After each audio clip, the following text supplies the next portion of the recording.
Bien.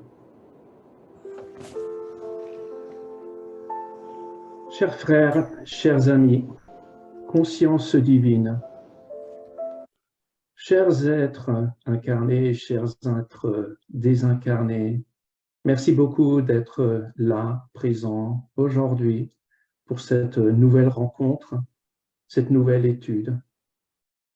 Cette nouvelle étude qui est sous l'auspice de l'amour, de la naissance du Christ. Merci beaucoup à toi, Jésus-Christ, notre frère bien-aimé qui a pris les devants pour nous et qui nous instruit, qui nous soutient. Conscience divine, conscience Père, conscience Mère, tu es notre vie, notre soutien constant. Tu es notre santé parfaite. Tu es la satisfaction parfaite de tous nos besoins. Et tu es notre inspiration et notre aspiration la plus haute. Je te remercie, Père, d'être présent aujourd'hui et de nous guider, de nous aider à évoluer, de nous aider à nous réunir, à nous rassembler et à grandir ensemble. Merci beaucoup à tous ceux qui sont présents aujourd'hui pour cette nouvelle étude dans l'amour, dans la joie, dans l'humilité, dans la connaissance. Merci beaucoup de votre guidance, merci de votre présence. Merci à tous. Ainsi soit. Merci. Merci beaucoup, Christophe. Merci. Avant de commencer la lecture du texte d'aujourd'hui, je vais prendre juste 2 minutes pour lire les textes pour qu'ils soient enregistrés, ces textes que j'ai partagés sur notre groupe.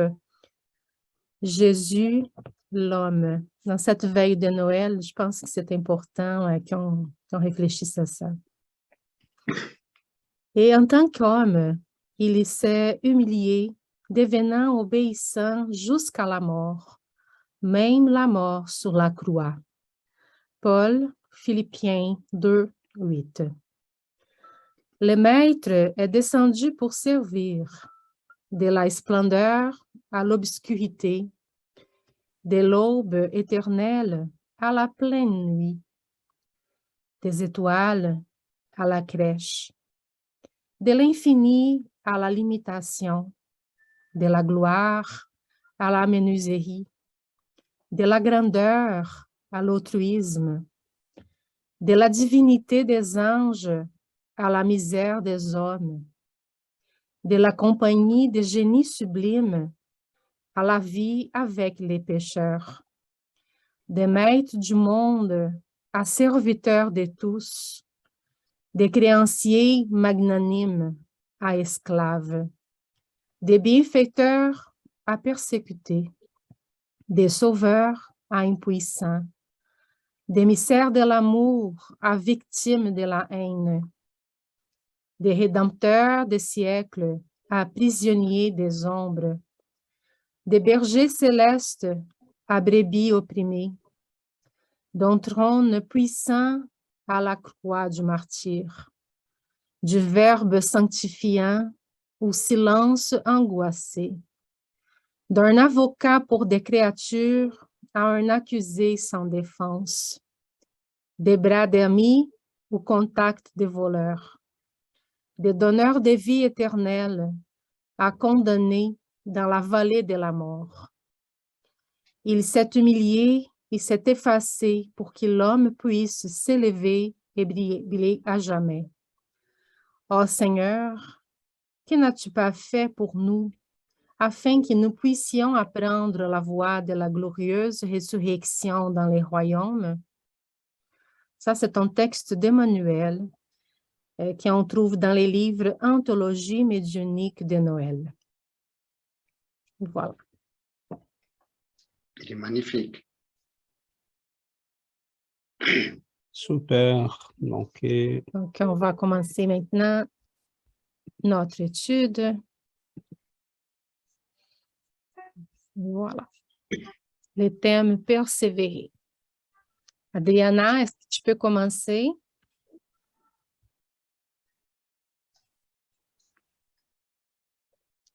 Bien sûr, je commence. Thème persévérer.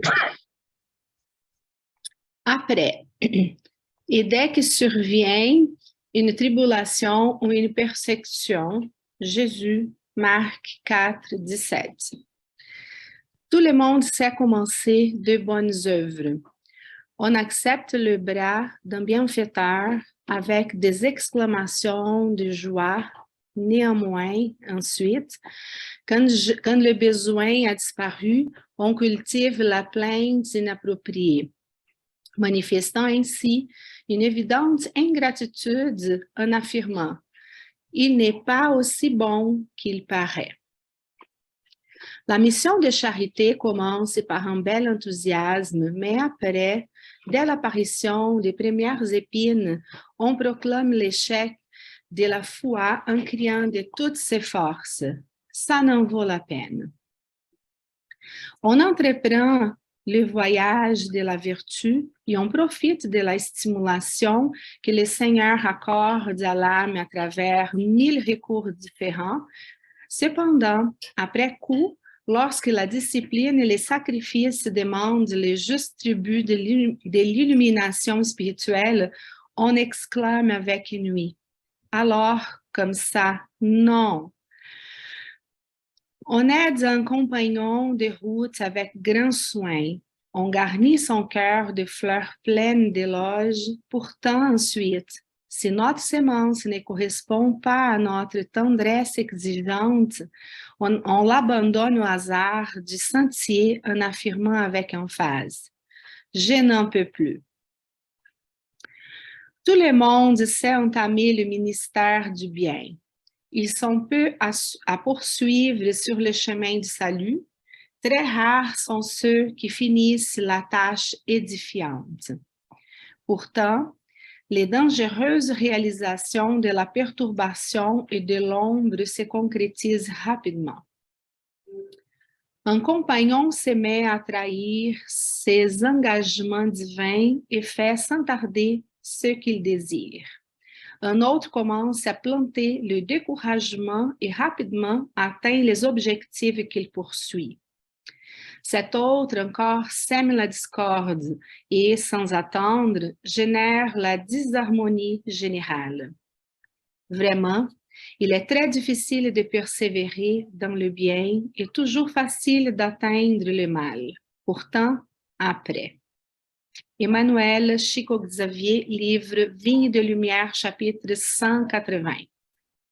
Merci, Adriana. Dominique, est-ce que tu peux lire le prochain, s'il te plaît?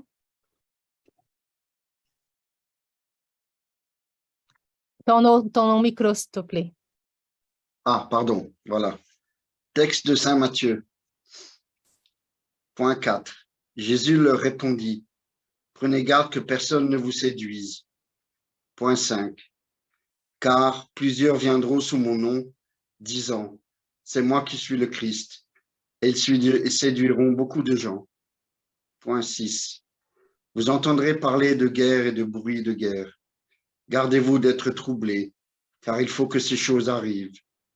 Mais ce ne sera pas encore la fin. Point 7.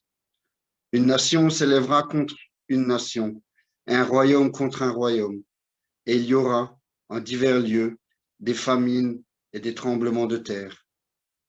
Point 8. Tout cela ne sera que le commencement des douleurs. Point 9. Alors, on vous livrera au tourment, et l'on vous fera mourir, et vous serez haïs de toutes les nations à cause de mon nom. Point 10. Alors, aussi plusieurs succomberont, et ils se trahiront, se haïront les uns et les autres, les uns les autres. Point 11. Plusieurs faux prophètes s'élèveront, et ils séduiront beaucoup de gens. Point 12. Et, parce que l'iniquité se sera accrue, la charité du plus grand nombre se refroidira. Point 13. Mais celui qui persévérera jusqu'à la fin sera sauvé. Merci, C'est une Dominique. histoire. Suzy, est-ce que tu aimerais lire les prochains? Il y avait dans une petite ville au Brésil une dame de confession évangélique très connue de tous. Elle était connue aussi par sa grande humilité et bienveillance à l'égard de tous.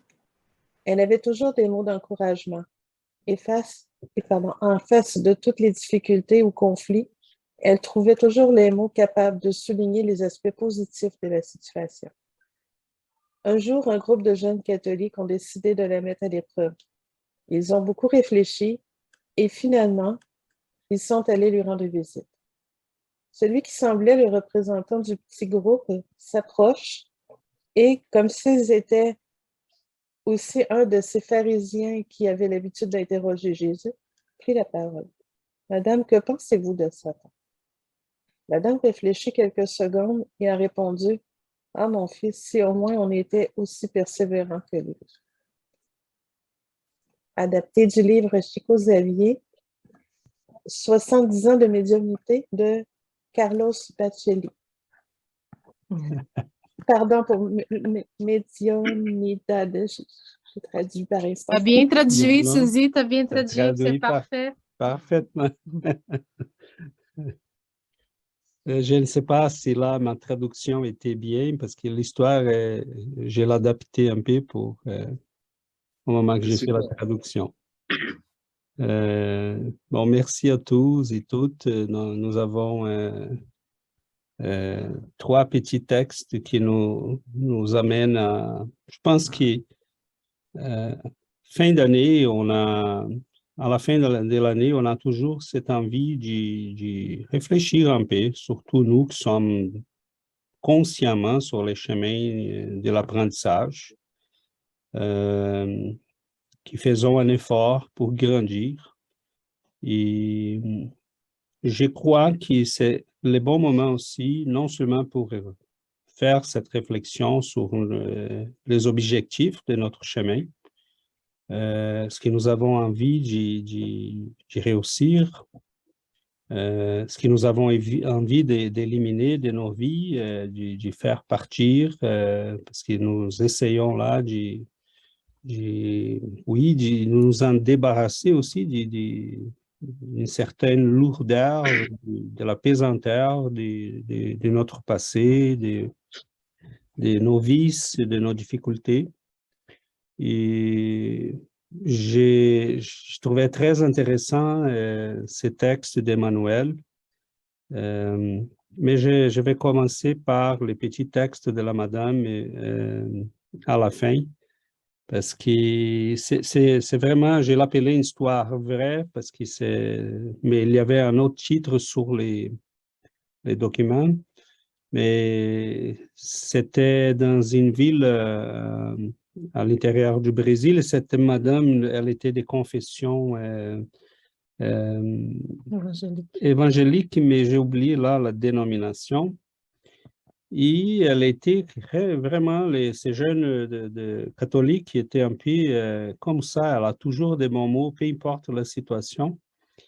Et j'imagine qu'ils ont beaucoup réfléchi parce que, bon, qu'est-ce qui pourrait-elle dire de Satan, du démon? Donc, et à ce moment-là, bon, j'ai trouvé génial parce qu'elle nous remet là, elle nous donne une leçon précieuse. Parce qu'elle a dit, bon, mais mon fils, si on était si persévérant que lui. Et on voit là qu'on peut persévérer sur les mauvais chemins aussi.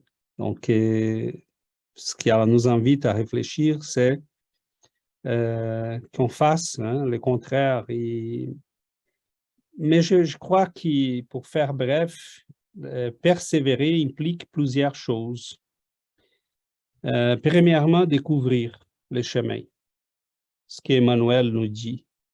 À un moment donné, on découvre, on s'aperçoit, et on s'est dit non, c'est ça. Je comprends que c'est ça le chemin. C'est par là que je dois y aller. Mais nous devons à ce moment-là découvrir le chemin, mais nous devons aussi faire face à la réalité.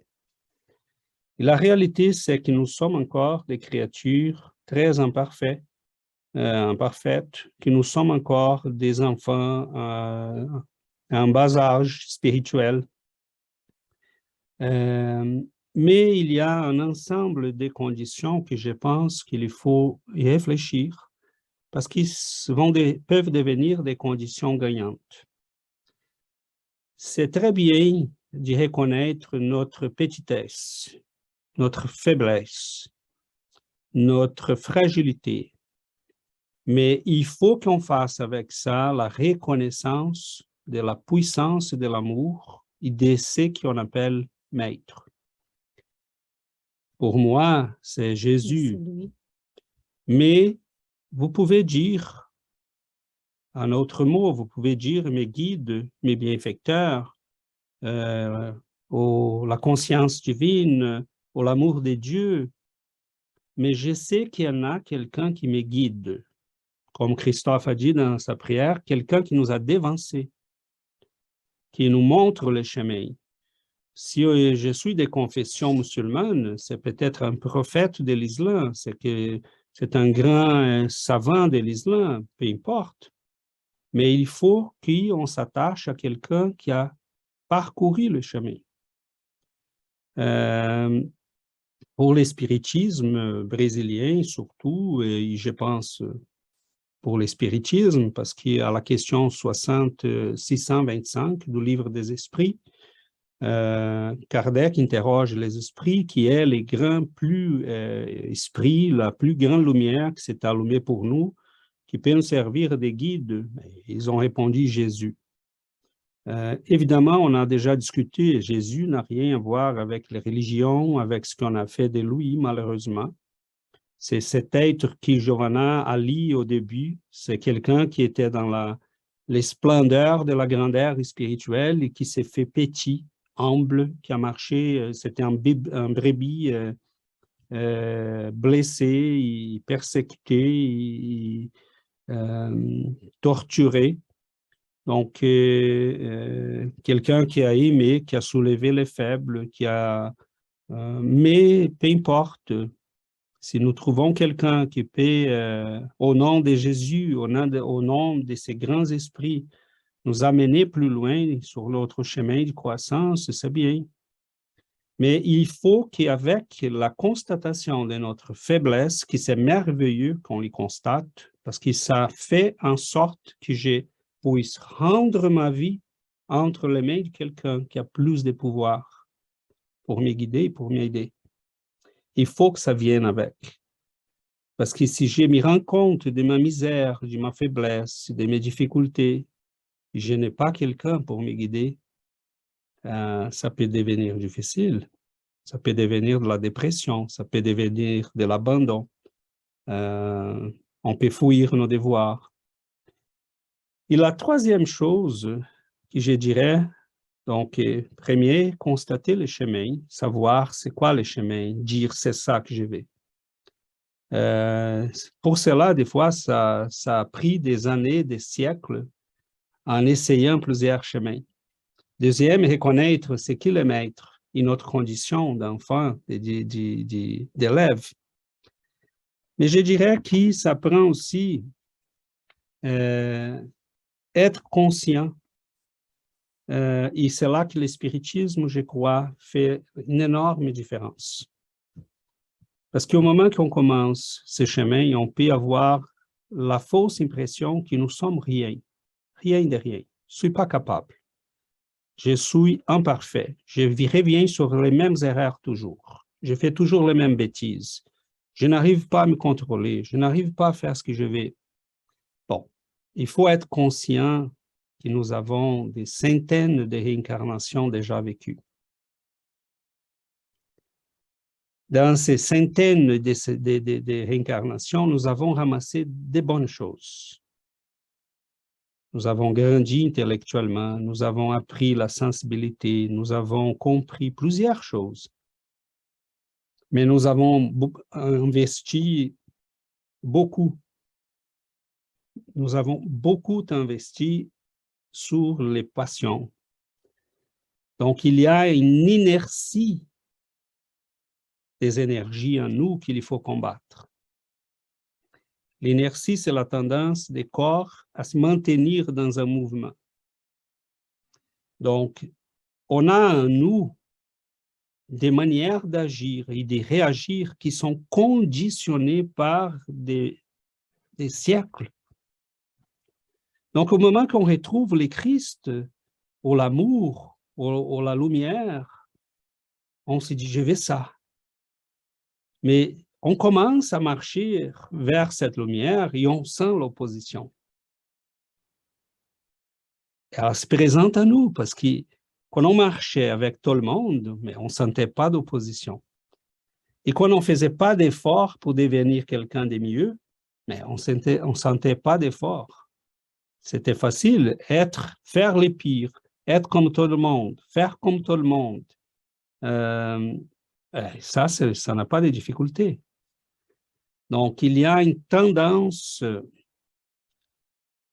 et si je vais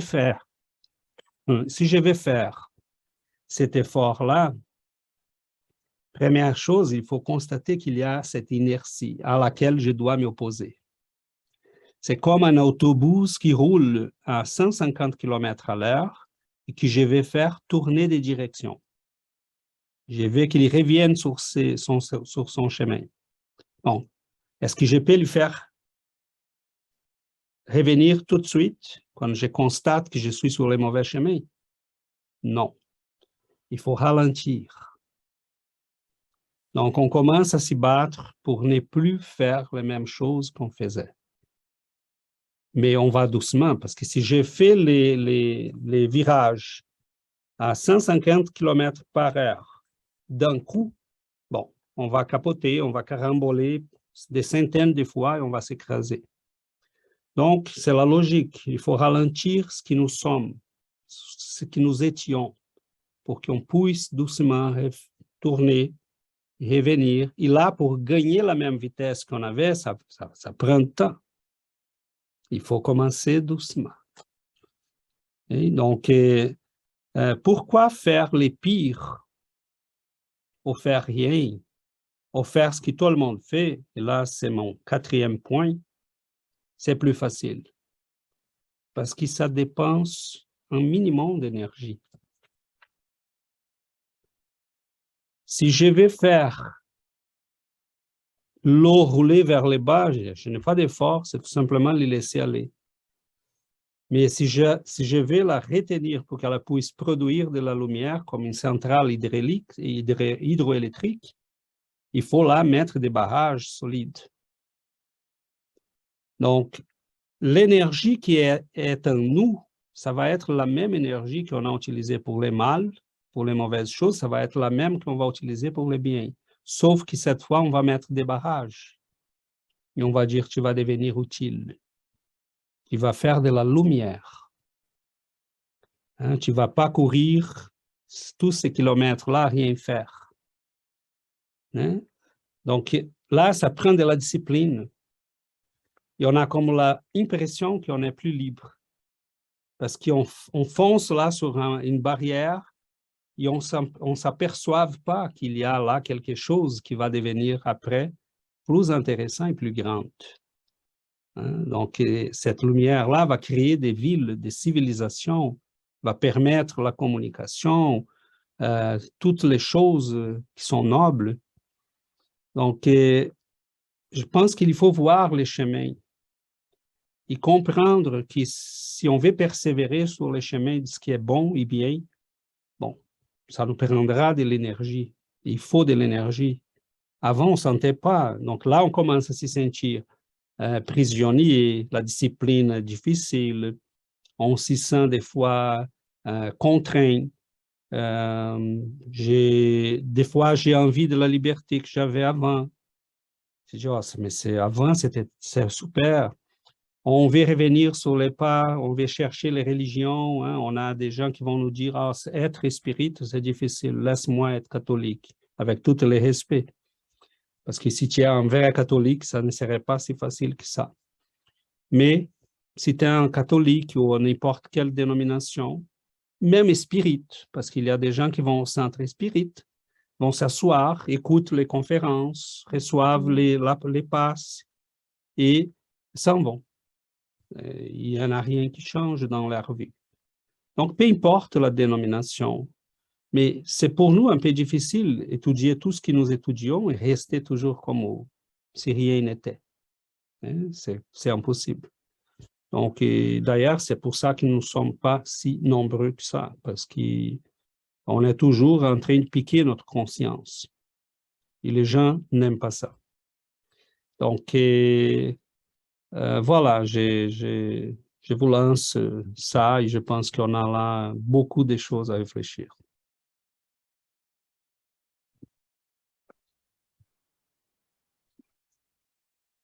Yuri. Oui, Yuri, après Dominique. Bonjour. Moi, j'avais écrit, j'ai fait ma réflexion ce matin et j'avais écrit comme la persévérance est une vertu qu'elle est nécessaire pour la réalisation de tout objectif. J'ai pensé beaucoup à toutes les inventions finalement. Si ça n'existerait pas la persévérance, on ne serait pas dans la condition de confort que nous sommes en ce moment. Tu sais, je dis que toutes les gens qui ont inventé, toutes les réalisations sont venues par la persévérance. Et quand tu as parlé tantôt, tu dis ton quatrième point, que c'est plus facile n'est pas fait parce que ça que tout le monde y fait, parce que il n'y a pas beaucoup d'efforts qui est fait. Et moi, j'avais mis aussi dans une autre réflexion que la persévérance vient de la main avec l'effort et la bonne volonté. Et donc, tu sais, c'est difficile faire, comme tu dis, ces pas-là, c'est difficile d'aller contre-courant. Ça prend vraiment une bonne volonté, ça prend cette discipline-là.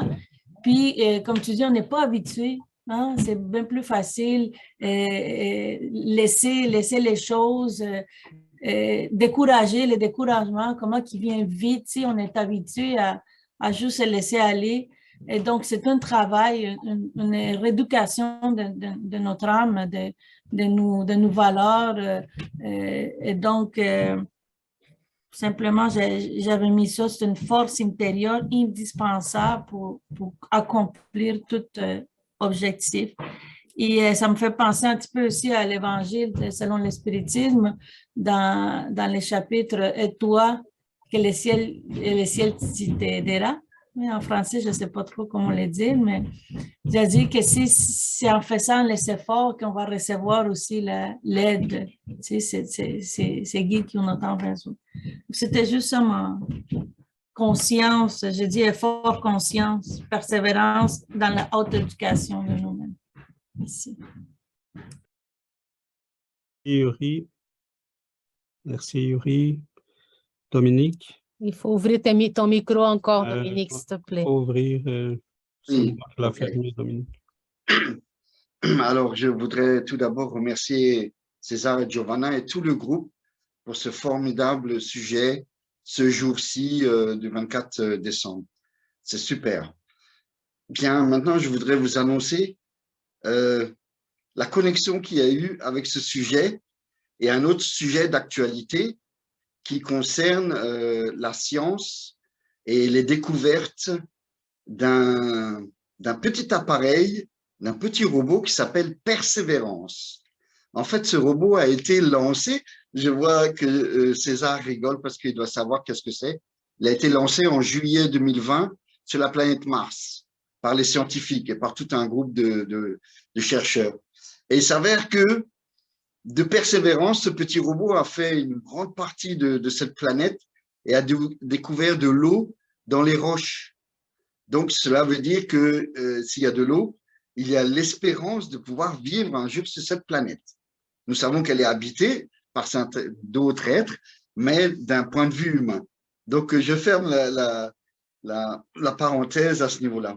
Et puis, je vais vous parler d'une maxime juive qui dit « Qui donne aux pauvres prête à Dieu ». C'est une maxime juive. Et en fait, la charité, quand j'ai lu ce texte, ça m'a fait sourire et pleurer en même temps parce que on peut s'imaginer que sur notre chemin, lorsqu'on rencontre un mendiant, eh bien, on sait qu'il peut avoir été un père ou un frère ou un ami dans une vie antérieure. Et que c'est justement ces personnes qui sont envoyées par notre Père, par Dieu, pour tester notre charité dans cette incarnation. Donc ça, je l'ai compris. Et que justement, c'est malheureux que ces personnes qui tendent la main en attendant une pièce et un message de notre part pour leur donner cette espérance de continuer, de prier, etc., de croire, eh bien, ils font partie de nous parce que c'est notre sang et notre malheur à nous, ça nous appartient au vu de cette connexion que l'on a. Et je voulais dire que l'espérance, c'est une grande consolatrice. Et je vais vite citer 2 petits exemples de charité qui m'est arrivé et que je me suis reconnu dans le texte. Il est formidable. Merci César et Giovanna.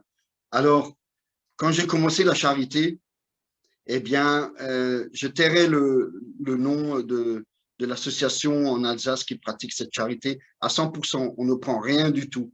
Tout va aux petits-enfants qui ont été déshérités, dont leurs parents sont décédés suite à des cataclysmes, à des tremblements de terre, etc. Et cela va au Brésil. Il y a une très, très, très grande école là-bas. Et au Vietnam, au Sénégal, à Haïti, un peu partout. Bien.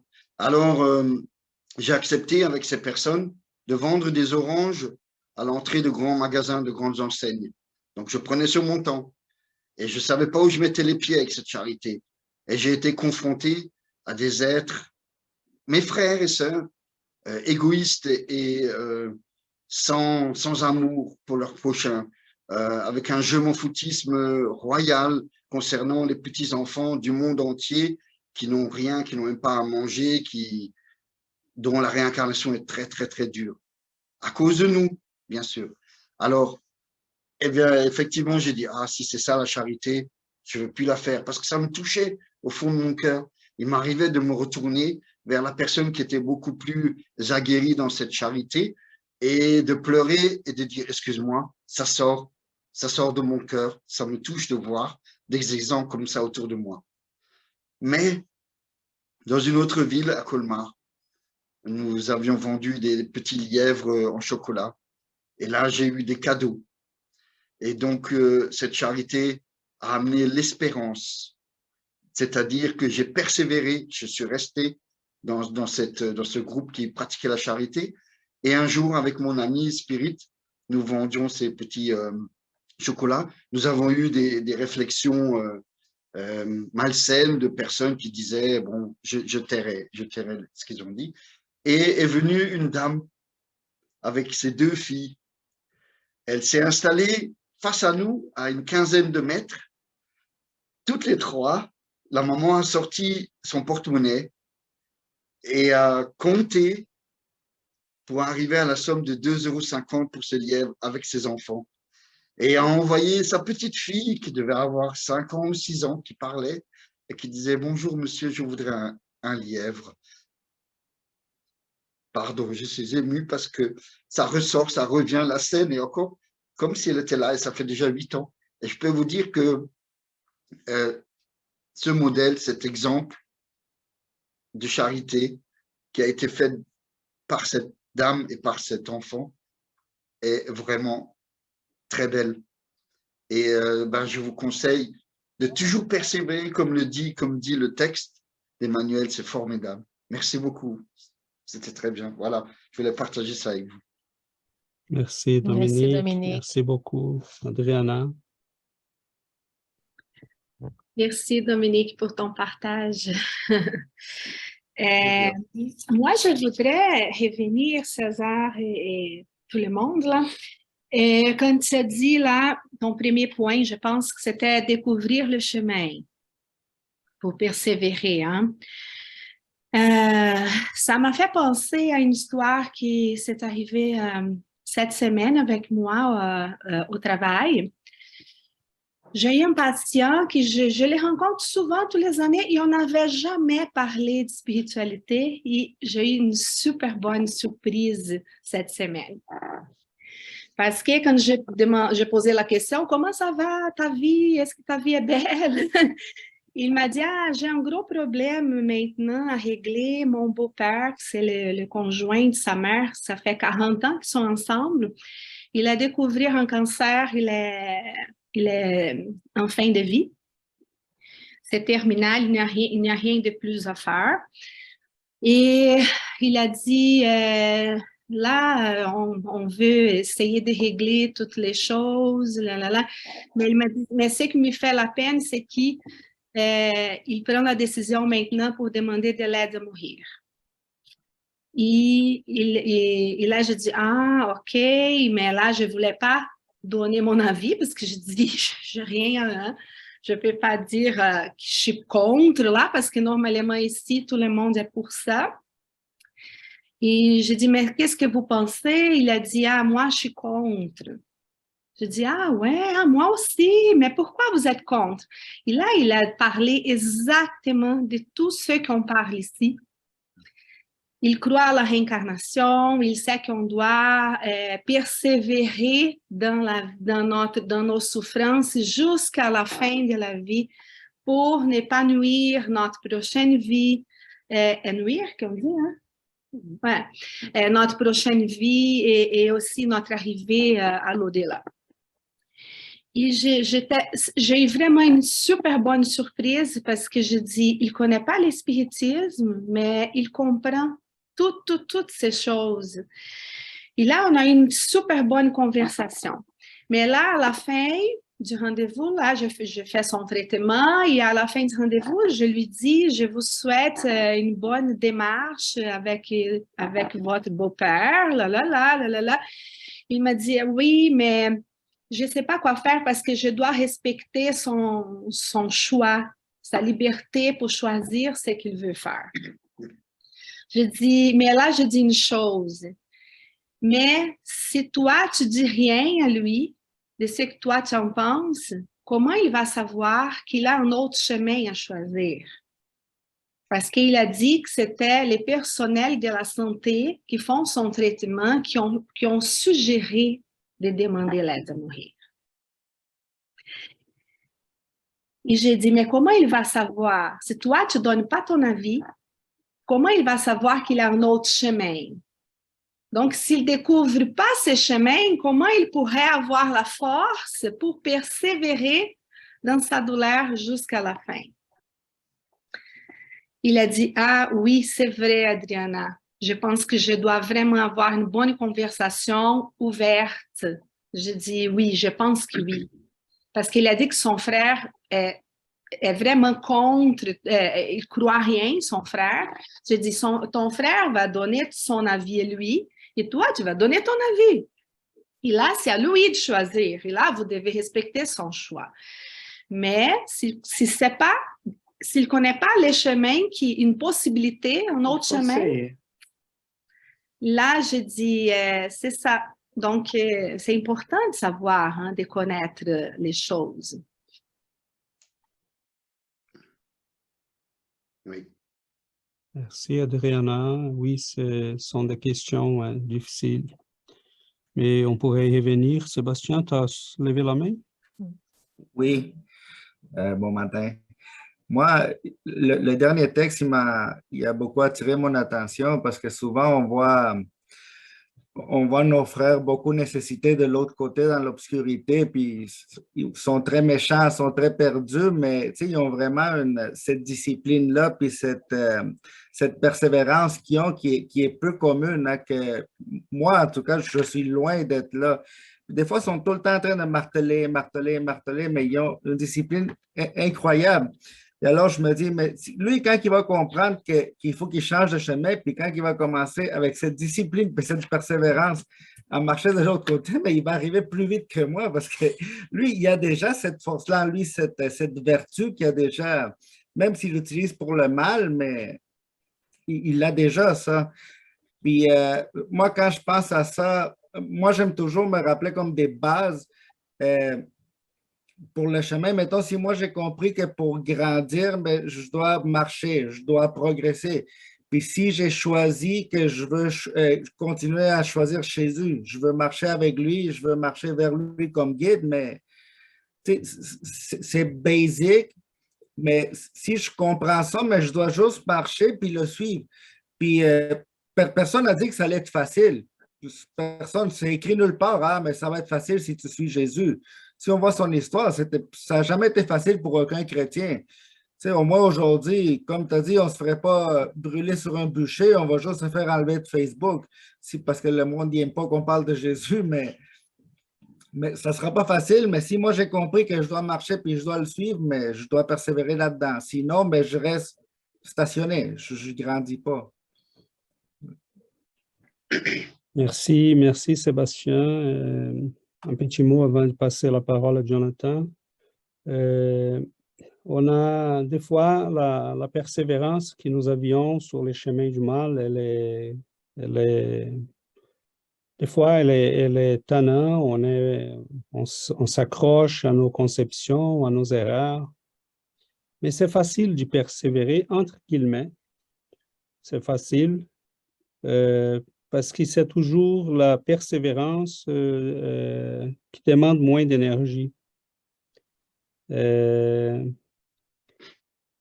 Si je prends les grandes œuvres d'art, si je prends les Moïse de Michelangelo ou les David, ça a pris des mois et des mois de travail, d'habileté, de techniques, des capacités mentales.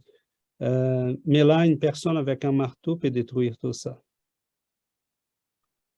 Donc, je peux persévérer sur les chemins de la destruction, mais c'est parce que ça demande pas beaucoup.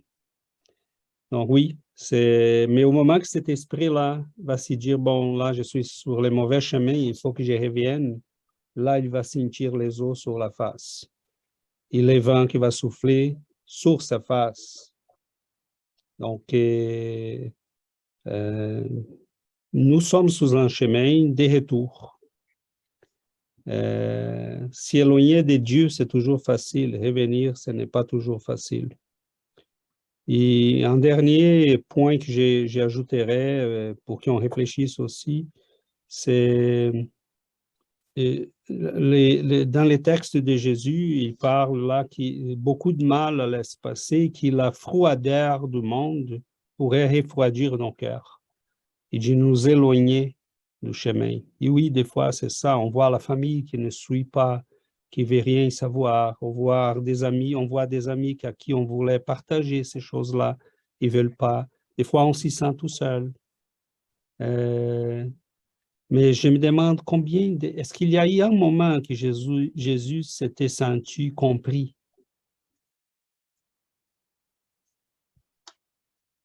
Aucun. Jamais. Et il savait que ce qu'il nous apprenait, ça prendrait des milliers d'années pour être compris, mais il n'a pas lâché. Donc, première chose, ne pas se laisser trop affecter par les autres. Et dernière chose, faire attention à notre auto-image. Auto-image. Des fois, on s'y sent rien de rien. Les extrémités sont mauvaises. S'y sentir un super héros, c'est pas bon. S'y sentir un rien de rien, c'est pas beau. Et des fois, nous, avec la connaissance spirituelle, nous savons qu'il y a aussi, comme Dominique nous a rappelé, on a vécu plusieurs vies, on a fait des amis, des ennemis. Et des fois, les ennemis s'y pointent pour dire, écoute, tu essaies là un nouveau chemin, arrête ça, tu n'as rien de rien. Hein, reste là, qu'est-ce que tu veux maintenant? Et là, des fois, on se laisse aller. Donc, il faut faire cet effort et savoir que cet effort-là, on ne le fait pas seulement pour nous. Même ceux qui nous haïssent par notre passé vont être bénéficiés de ça. Parce que c'est notre changement qui va les amener à dire « Oh, il y a là peut-être une possibilité que je n'ai jamais envisagée. » Donc, des fois, la solitude fait partie du chemin, mais on n'est pas si seul que ça. Hein. Nous allons trouver toujours des gens qui vont faire la même route que nous, qui vont marcher ensemble et qui vont vivre les mêmes expériences que nous. Donc, voilà. Jonathan? Bonjour à tous. César, merci pour l'analogie avec le bus qui va à 150 km/h et qui commence à changer de direction. J'ai l'impression que c'est le chemin que je suis. Et comme tu viens juste d'indiquer, on trouve toujours des personnes avec qui on peut progresser sur le même chemin. J'ai découvert le groupe. Et en parlant de persévérance, comme vous expliquez, c'est facile de faire comme tout le monde et on croit qu'on arrive quelque part. Ça prend beaucoup plus d'efforts de participer chaque samedi ou de faire ma pratique de méditation. Mais maintenant que je pratique tellement, c'est plus un effort. I crave for it. J'attends le samedi pour avoir la prochaine leçon avec le groupe. J'attends le prochain sujet de méditation qui va venir. C'est vrai, c'est la seule chose qui me rend heureux maintenant. C'est à part ma fille, c'est de la voir heureuse. C'est la prochaine leçon. Qu'est-ce qui était un effort? Parce que c'est pas facile de s'asseoir pour 10-15 minutes, de faire de la méditation ou d'arrêter le boulot pour une semaine et d'aller faire de la pratique ou chaque samedi de dédier le samedi et le matin. Mais maintenant, ça devient naturel et je peux pas vivre sans. Donc, la persévérance, avec la pratique, ça devient naturel et plus facile. Et je remercie tout le groupe cette année. Vous m'avez vraiment, vraiment, vraiment, vraiment aidé. Merci beaucoup. Merci à toi, Jonathan. Erika et après Suzy. Dans cette étude, ça me fait souvenir quand on est petit, quand on est enfant, et on est en train de marcher, ça me fait souvenir à mon fils, il était en train d'apprendre comment marcher, comme prendre les choses de comptoir. Et il persévérait des fois pendant des mois pour faire les choses. Et encore, qu'il est grand, mais il a 3 ans et demi, et il demande les choses. Par exemple, ce matin, ça fait 2 minutes, il était ici. Maman, je veux un biscuit. Non, tu vas manger des fruits et des légumes. Non, un biscuit. Sa persévérance, et ça me fait souvenir. Et je suis en train de lire l'Évangile selon Alain Kardec. Ça me fait souvenir un partie où il dit « Sois comme l'enfant, et mon royaume, ça va être pour vous ». Jésus a dit « Sois comme l'enfant ». C'est quoi les virtus des enfants? Ils persévèrent pour marcher, ils vont persévérer pour apprendre à parler, ils vont persévérer pour apprendre à se développer dans la vie. Et il faut être comme ça, parce que des fois, on est en train de persévérer. Par exemple, moi, au cégep, je suis en train de persévérer avec mes études, avec mes cours. Et quand moi, je suis très exigeante avec moi-même, quand je vois que les choses ne vont pas aller dans les côtés que je veux, et je laisse comme, ok, je vais arrêter, c'est tout. Et il faut réfléchir et dire, ok, mais les enfants, pour apprendre à marcher, ça les prend des mois, des années pour apprendre une langue. Il faut persévérer comme les enfants.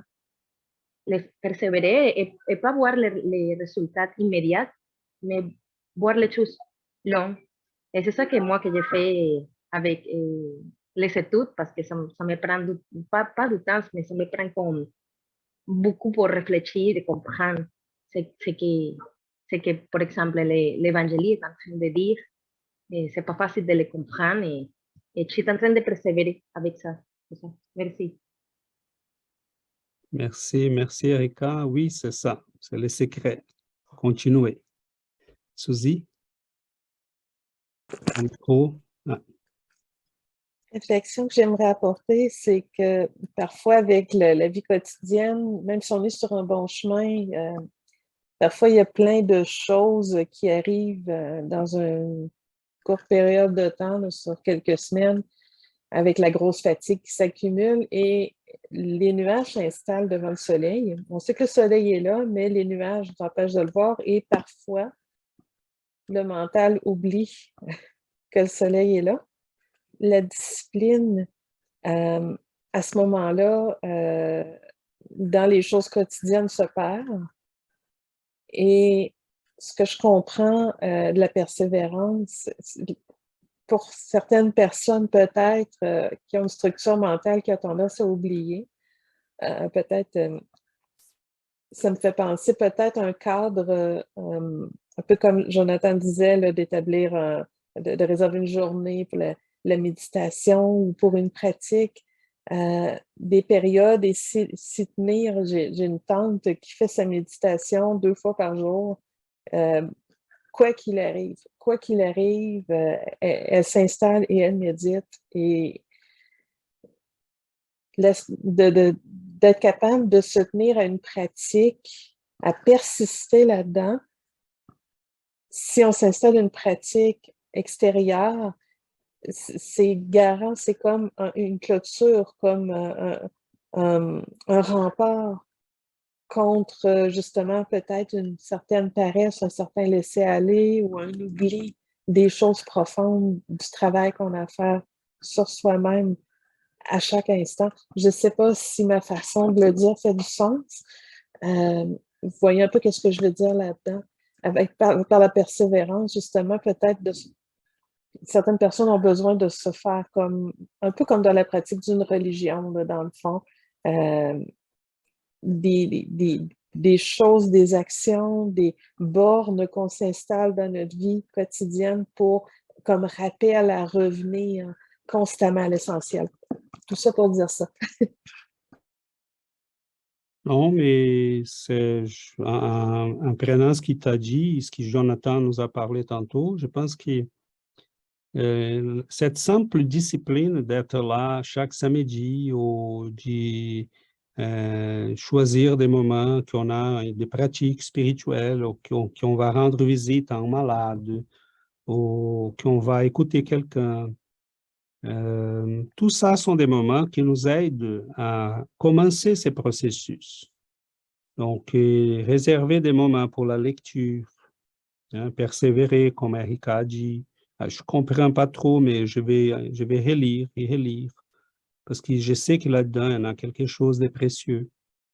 Donc, je crois qu'il y a un effort que nous devons faire, mais il y a avant tous ces efforts un effort primordial, et s'y rendre à celui qui peut nous aider.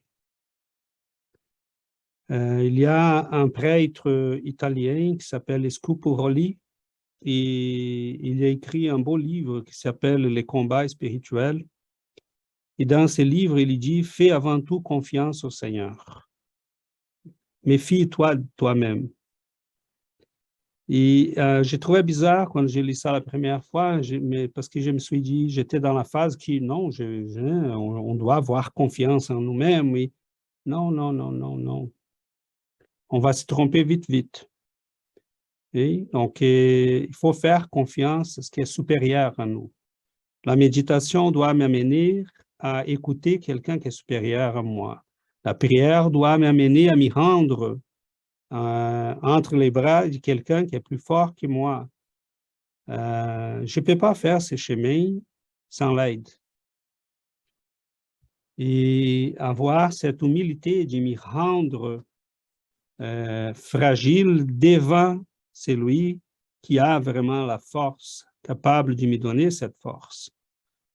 Donc, les chemins de croissance spirituelle, c'est les plus beaux chemins que nous faisons dans tous les parcours que nous avons faits jusqu'ici.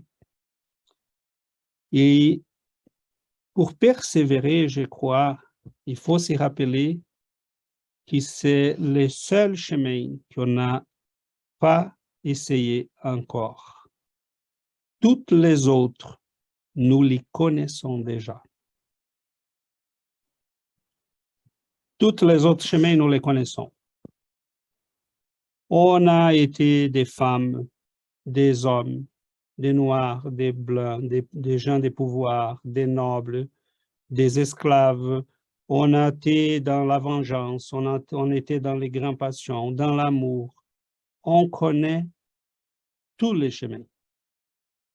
Mais celui que nous entamons présentement, c'est la première fois pour de vrai dans probablement tous ces milliers d'années. Donc, il faut se donner le temps. Comme Jonathan a dit, là, j'ai envie d'y sentir ces choses, de me retrouver dans cet amour-là, en face de cette lumière. Mais si on persévère un petit peu, on va avoir de plus en plus cette envie-là. Parce que nos âmes sont capables de reconnaître la lumière. C'est notre origine. Ce n'est pas si difficile que ça, parce qu'il faut tout simplement se donner le temps. Et on va retrouver, nos cœurs vont retrouver cette lumière qui est tout simplement ce qui nous attire, ce qui nous a donné naissance. Oui, Dominique? Oui, je voulais rebondir sur ce que tu dis, César, c'est tellement vrai. Et se souvenir que l'humilité, la charité, c'était la base de l'enseignement de Jésus. Et en fait, qu'est-ce que la charité? C'est un sentiment qui ouvre l'âme à toutes ces sensations généreuses, qui ouvre le cœur de notre être à tous les êtres de la création, invisibles ou visibles.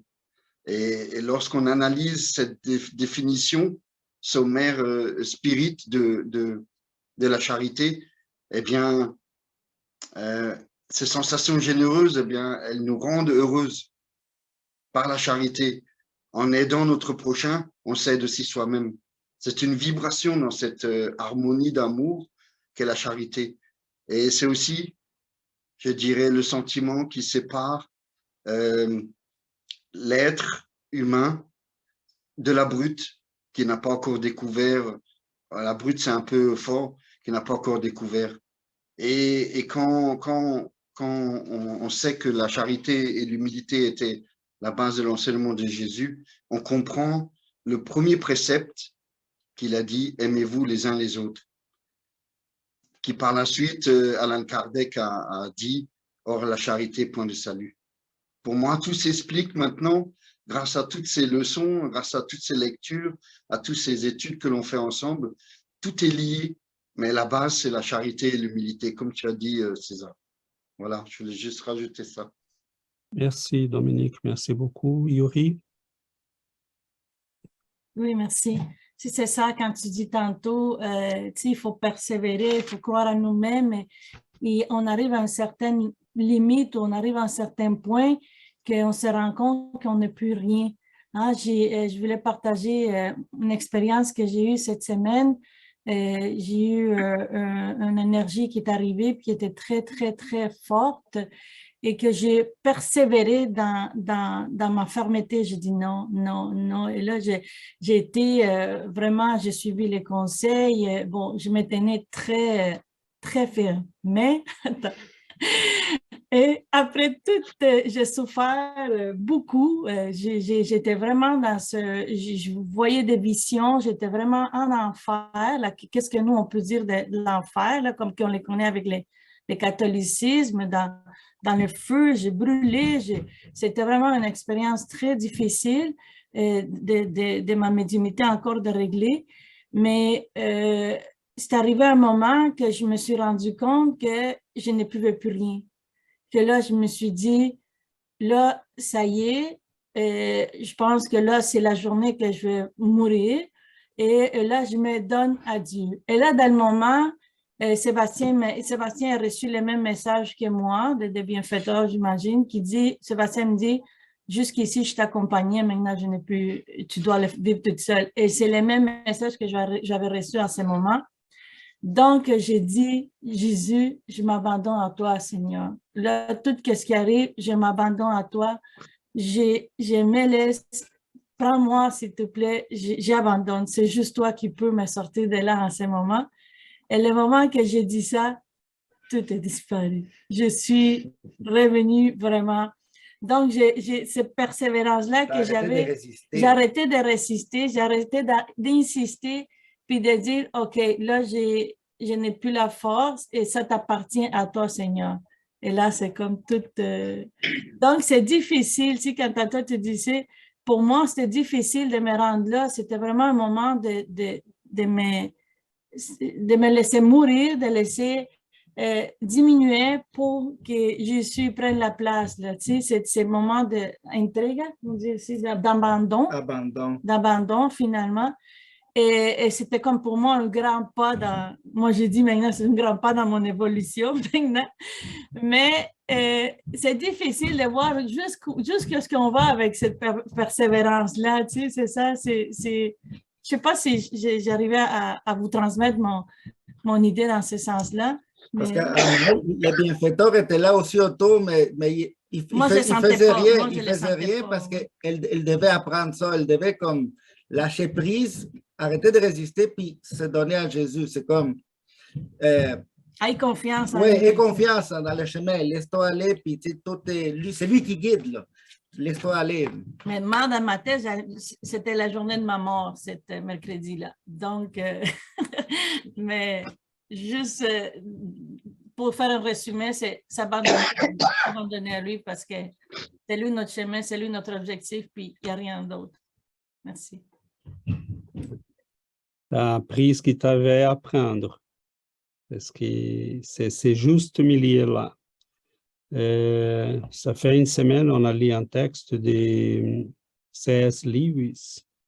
Et vous vous rappelez là, Yuri, Sébastien, Alexandre, Diana, les Giovanna, les gens qui étaient là, je pense que même Erika, et Nathalie aussi, je crois.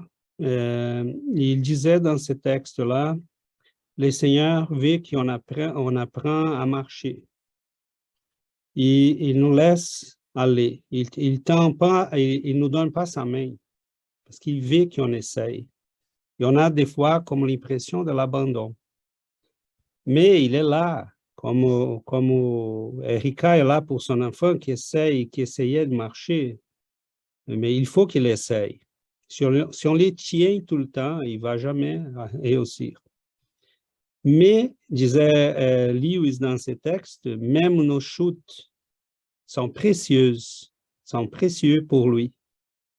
Parce que nos chutes, ça veut dire que nous sommes en train d'essayer. Et ces moments-là, Yuri, c'est un grand apprentissage, parce que c'est les moments qu'on a fait tout l'effort qui était à nous. Et c'est à ces moments-là qu'on dit qu'on s'y rend compte concrètement, il y a quelqu'un plus grand que moi. Je me laisse, Seigneur, entre tes mains.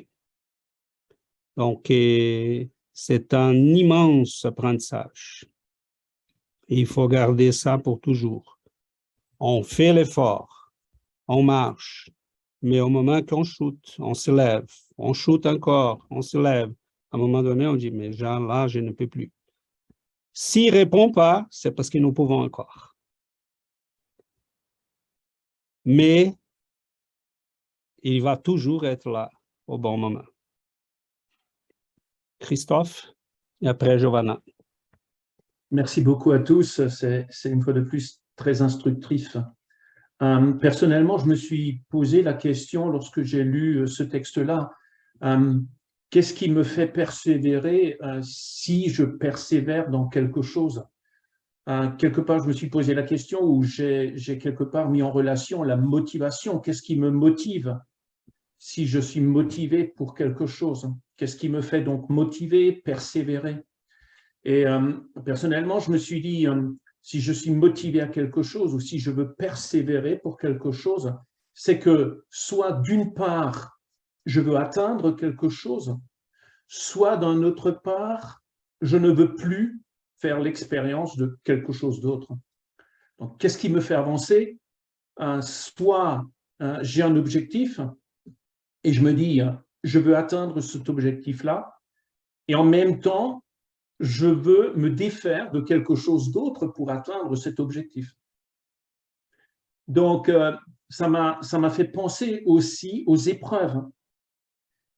Quand je suis persévérant dans quelque chose, quelquefois, j'ai aussi besoin d'épreuves, malheureusement.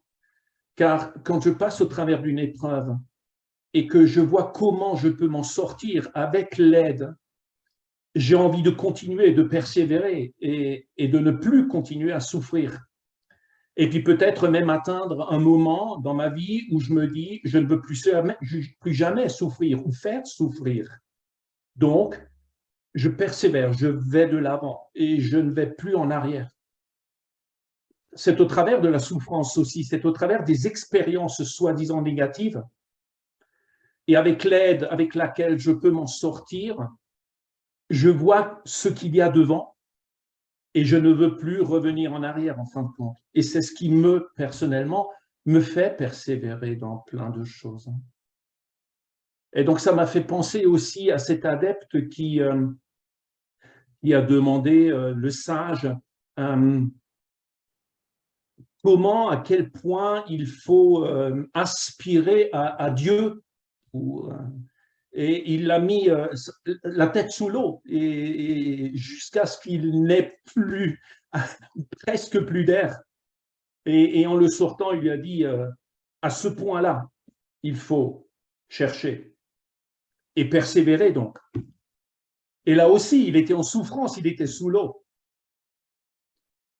Donc voilà. Je crois qu'à un moment donné, ce serait vraiment, enfin, bien, et je parle pour moi,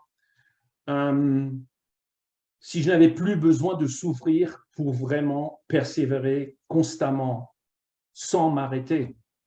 Donc voilà, c'est ce à quoi j'aspire personnellement. Voilà, merci beaucoup.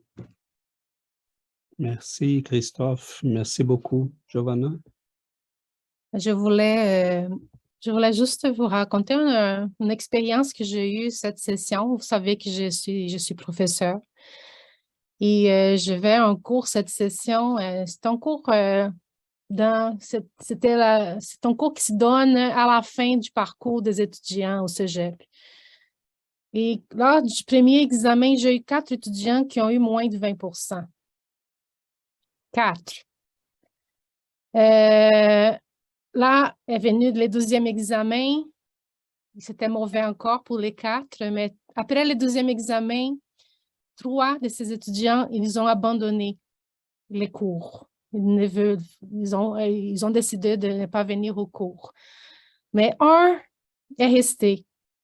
Cet étudiant-là, il venait me voir. Il a commencé à travailler sur ses devoirs. Il y avait des questions, il posait ces questions. Il venait toujours, est-ce que c'est correct ça? Est-ce que ça va? Donc, la prochaine évaluation, il y a eu 60%. Et à la fin de la session, il y a eu 80% dans son examen. Il a réussi les cours. Tout ça pour vous dire que cet étudiant, il n'a pas abandonné. Il a persévéré tout au long de la session. Et nous, ici, sur cette planète, nous sommes comme un étudiant. C'est une école. On a des choses à apprendre. Mais pour apprendre, il faut persévérer. Et comme l'étudiant venait à moi pour poser ses questions, pour voir si c'est correct, il y avait en moi une personne ressource pour l'aider. Et nous avons notre maître, nous avons nos bienfaiteurs pour nous aider à passer à travers les épreuves, les difficultés, les examens. Nous ne sommes pas seuls. Mais qu'est-ce qu'il faut? Il faut continuer, il faut savoir on peut s'en sortir, on peut aller plus loin. Il faut toujours garder l'espoir qu'on est capable d'aller plus loin toujours. Donc, comme Emmanuel a dit dans son texte ici, je vais vous lire parce que on entreprend le voyage de la vertu et on profite de la stimulation que le Seigneur accorde à l'homme à travers 1000 recours différents. Cependant, après coup, lorsque la discipline et le sacrifice demandent les justes tribus d'illumination spirituelle, on s'exclame Alors, comme ça, non. Donc, pour réussir, pour faire ce voyage sur cette planète, parce que nous savons maintenant que nous sommes ici de façon temporaire, il faut passer à travers les problèmes, les difficultés, il faut faire des efforts pour surmonter les difficultés, mais ça demande de la discipline. Ça demande de la discipline, ces efforts-là, comme l'étudiant, il prenait le temps de faire ses devoirs. Mais si on ne prend pas le temps de faire nos devoirs et si nous n'avons pas la discipline de s'asseoir et de s'y rendre plus fort, on va échouer. Donc, le Christ est là, les bienfaiteurs sont là, mais comme César disait à Yuri, on a notre chemin. Jésus est là, mais il ne peut pas faire les efforts pour nous. Il ne peut pas prendre notre place parce que c'est notre apprentissage. C'est à nous de le faire. Ce sont nos efforts qui vont nous amener à lui. Il nous tient la main, mais il faut qu'on donne les pas pour arriver, pour prendre ses mains. S'il vient à nous à chaque moment de difficulté, on ne fait pas l'apprentissage, on ne fait pas les pas. Donc, il faut qu'on soit comme les élèves, donc les élèves qui voient à la fin du chemin la réussite. Donc, il faut persévérer dans les chemins parce qu'on va réussir, mais on n'abandonne pas. Si on ne peut pas rester debout, comme César dit toujours, on va être à genoux. Si on ne peut pas être à genoux, on va se coucher et on va même, je ne sais pas comment dire en français, mais c'est ça la persévérance. On a quelque chose de plus grand qui nous attend. Donc, si on sait ça c'est notre objectif. On sait qu'on a des choses plus grandes qui nous attendent. Donc, on ne laisse pas tomber. Il faut aller vers cette chose-là qui nous attend, cette lumière. On connaît déjà les chemins.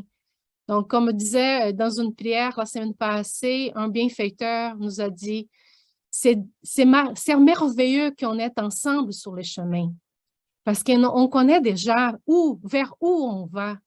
Quel est notre objectif? On ne marche pas pour n'importe où, n'importe quoi. Là. On a un objectif. On a quelque chose qui nous attend, qui c'est de la lumière, c'est de l'amour, c'est de la tendresse. Et en s'avançant, on prend les chemins et on va vers ces chemins-là, n'importe de quelle façon, mais on va surmonter les difficultés qui vont apparaître parce que ça fait partie de notre apprentissage. C'est comme ça qu'on grandit. Donc, persévérons, nos amis. On va y arriver. Il faut persévérer. Si on est seul, on n'est jamais seul. On est toujours en bonne compagnie. On a toujours des bons esprits à nos côtés. On a toujours les gens qui nous aiment. Si on ne les voit pas, ils sont là. N'oublions pas ça, mais persévérons parce qu'ensemble, on est plus fort. Donc, on n'est pas nombreux ici incarnés, mais nous sommes nombreux en spirituel. Les amis sont là pour nous aider. Et attachons à eux parce qu'ils veulent nous aider à arriver à la fin de cette vie avec beaucoup d'apprentissage, avec beaucoup d'amour, avec beaucoup de lumière dans notre cœur. Donc, c'est ça qui est important. Nous sommes ensemble. Si on a des problèmes, on peut partager les problèmes entre amis, mais ensemble, on est plus fort et on va y arriver. Super. Avec les beaux mots de Giovanna, on arrive à la fin et nous avons persévéré jusqu'ici. Donc, continuons. Il faut changer peut-être un petit peu notre notion de réussite. Je pense qu'il faut vraiment changer ça parce que la logique n'est plus celle-là. Nous ne sommes pas en train de chercher la réussite de quelque chose. Nous ne voulons pas bâtir quelque chose de matériel.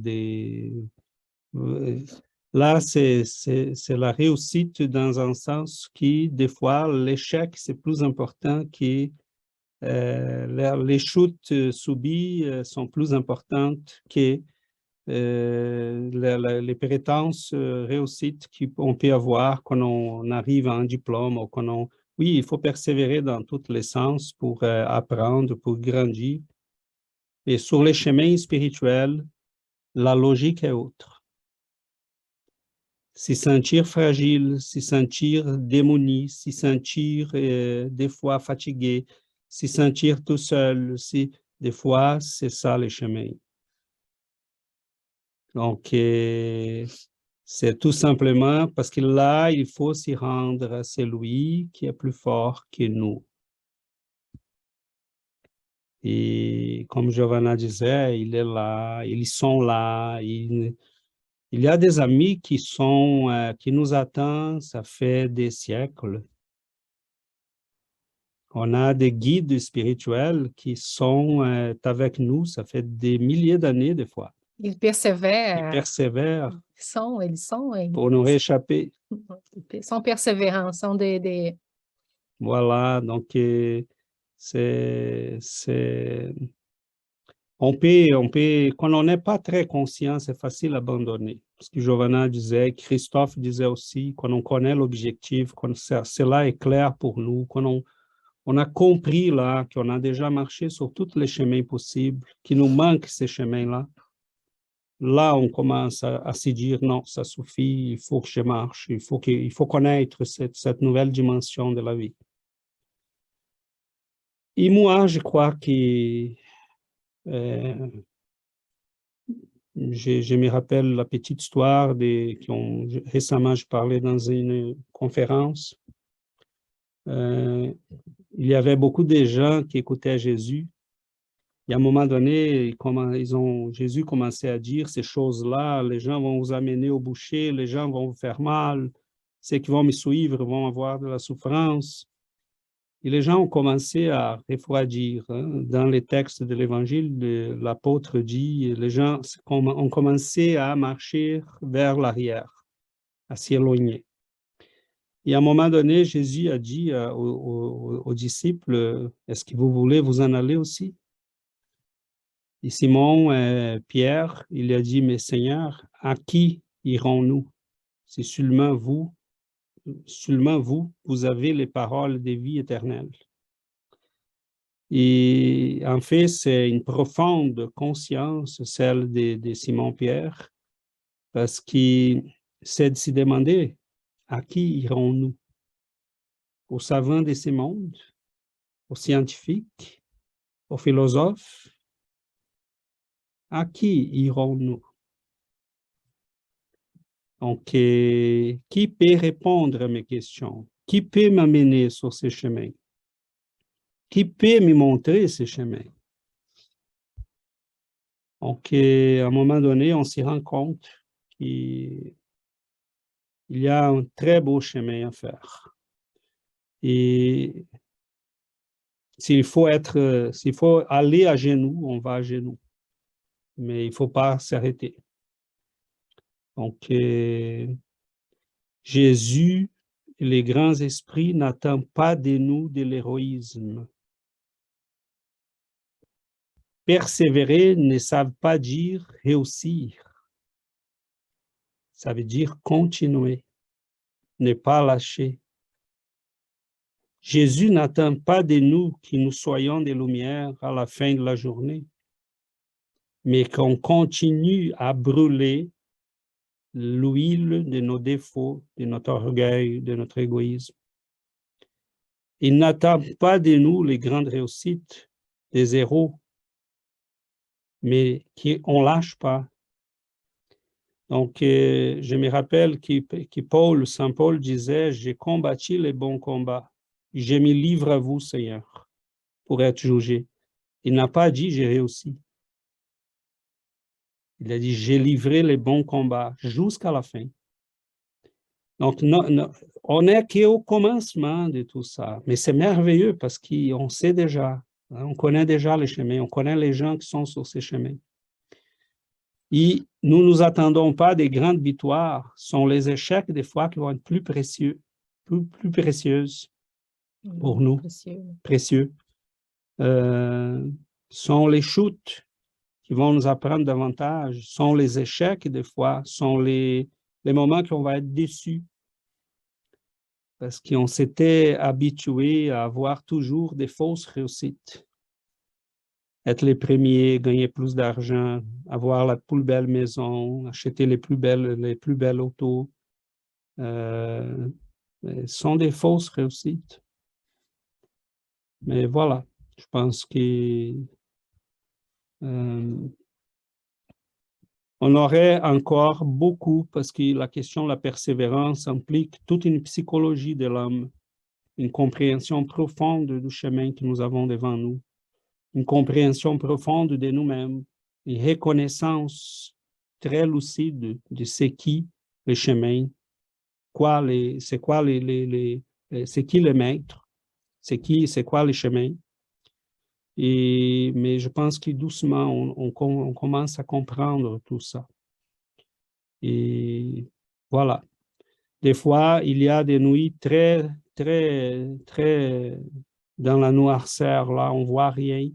Mais c'est là que la foi doit prendre la place. Comme Yuri a fait, je me livre à toi, Seigneur. Et s'il faut tomber dans l'abîme, je tombe, tu vas me racheter, tu vas me chercher là-bas. Mais sont dans ces moments très, des fois difficiles, qu'on doit dire, si ce n'est pas vous, il n'y en a personne qui peut me chercher. Et on a toujours des réponses. Donc, voilà, mes amis, je pense qu'on vous remercie et on remercie à nos guides, à nos bienfaiteurs, à chacun pour chaque mot, pour chaque témoin, pour chaque moment. Nous avons un chemin de très grande beauté devant nous. Il faut en être conscient. Donc, que le Seigneur nous garde sur ces chemins. On vous souhaite un joyeux Noël, beaucoup de santé, de lumière, de joie, de bonheur. Poursuivons ensemble. Voilà.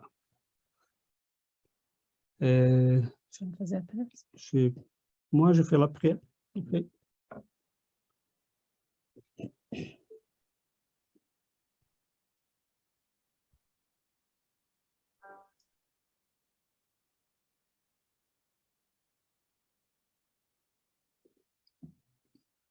Seigneur Jésus, chers amis, chers bienfaiteurs, nous vous livrons nos cœurs, nos âmes. Tiens-nous, Seigneur, dans tes bras, pour que nous puissions sentir cette lumière d'amour, cette énergie qui vient de notre Père. Vous êtes pour nous la présence de cet amour de Dieu. Nous prions, Seigneur, parce que nous savons déjà qu'à la proximité de votre amour, de votre lumière, nous sommes protégés. Quoi dire, Seigneur? Comment exprimer la gratitude, la joie, la reconnaissance qui habite nos âmes? Nous étions perdus, nous avons été retrouvés. Nous étions morts, Seigneur, nous sommes revenus à la vie. Nous sentons, Seigneur, aujourd'hui ce qui a senti Lazare en revenant de son tombeau, de l'ombre, de la noirceur. Il était tout seul, attaché, mais il a entendu ta voix. Viens, mon ami, viens vers la lumière, je suis là. Il sent peut-être comprendre ce qui s'y passait. Il a dit, je reconnais cette voix. C'est mon ami, c'est mon maître. Je reconnais cette voix. Je m'en vais vers lui. Vous avez, Seigneur, nous ramené à la vie. On était morts. Et là, nous regardons le soleil, nos amis. Quel monde merveilleux. Nous regardons, Seigneur, les yeux d'amour qui nous regardent pour nous dire, oui, tu étais mort, là, tu es vivant. Nous prions, Seigneur, garde-nous en vie, cette vie qui souffle dans nos âmes, cette chaleur, ces feux qui brûlent nos cœurs, que nous puissions, Seigneur, brûler.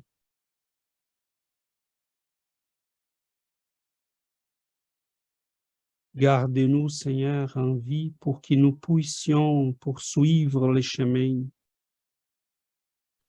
et amener à nos frères et sœurs cet amour qui est venu à nous. Nous prions, Seigneur, pour nos foyers, pour nos êtres chers. Nous prions, Seigneur, pour ceux et celles qui marchent sur les chemins de la froideur, de la dépression, des obsessions.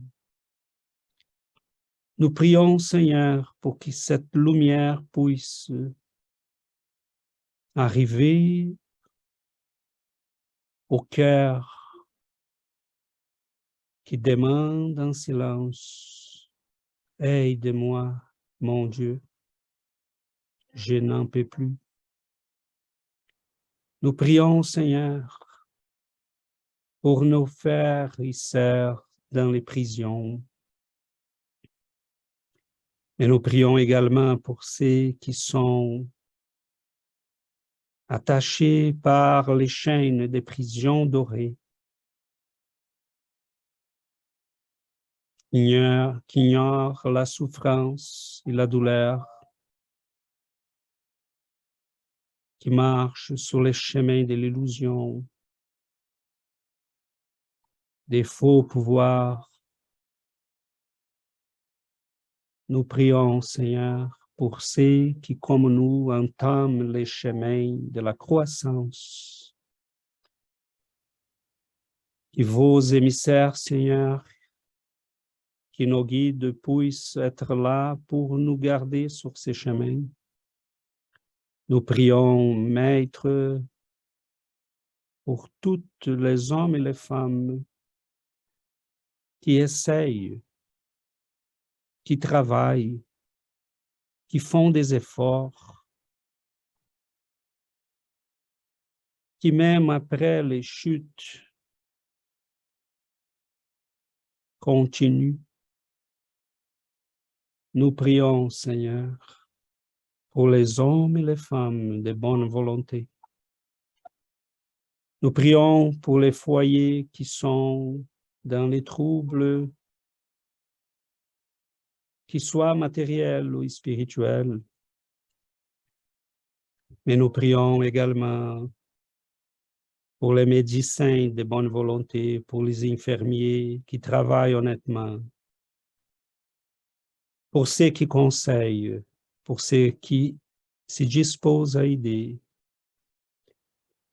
pour les enseignants, pour les policiers, pour ceux qui ont la charge du gouvernement. Nous prions, Seigneur, pour que ta lumière puisse apporter à chacun de nous cet amour, cet immense amour. À qui irons-nous, Seigneur? Vers qui? Si seulement vous a les mots capables de nous ramener à la vie. Merci, Seigneur. Les lumières de ton amour sont avec nous. Gardez-nous, Seigneur, toujours proches de vous. Nous vous implorons, Seigneur, de ne pas nous laisser à nous-mêmes, à nos forces si fragiles. Merci, Maître d'amour, Seigneur de la lumière, amour de Dieu pour les êtres de ce monde. Merci, Seigneur, des amis que vous avez mis sur notre chemin, des mains et des bras qui s'y tendent à nous et qui nous donnent la force. Merci, Seigneur, de cet amour bienveillant de nos guides. Merci, Seigneur, de la lumière qu'Allan Kardec, Léon Denis, tant d'autres nous ont apporté. Merci, Seigneur, du chemin que nous avons à faire, parce que nous savons que nous ne sommes pas seuls. Merci, Seigneur, parce qu'il n'y en a pas d'autres mots dans notre vocabulaire et dans nos cœurs, que nous puissions, plus que des mots, te remercier avec notre vie, nos cœurs, et même avec notre souffrance, Seigneur. Que votre amour soit toujours avec nous. Merci. Merci, chers amis. Merci, Seigneur. Merci à nos guides, à nos frères et sœurs, à ceux qui ne sont pas avec nous aujourd'hui, mais qui étaient là et qui sont là, qu'ils puissent recevoir aussi la lumière et l'amour. Merci, Seigneur. Merci infiniment de tout votre amour et bienveillance envers nous. Qu'ainsi soit-il, Seigneur.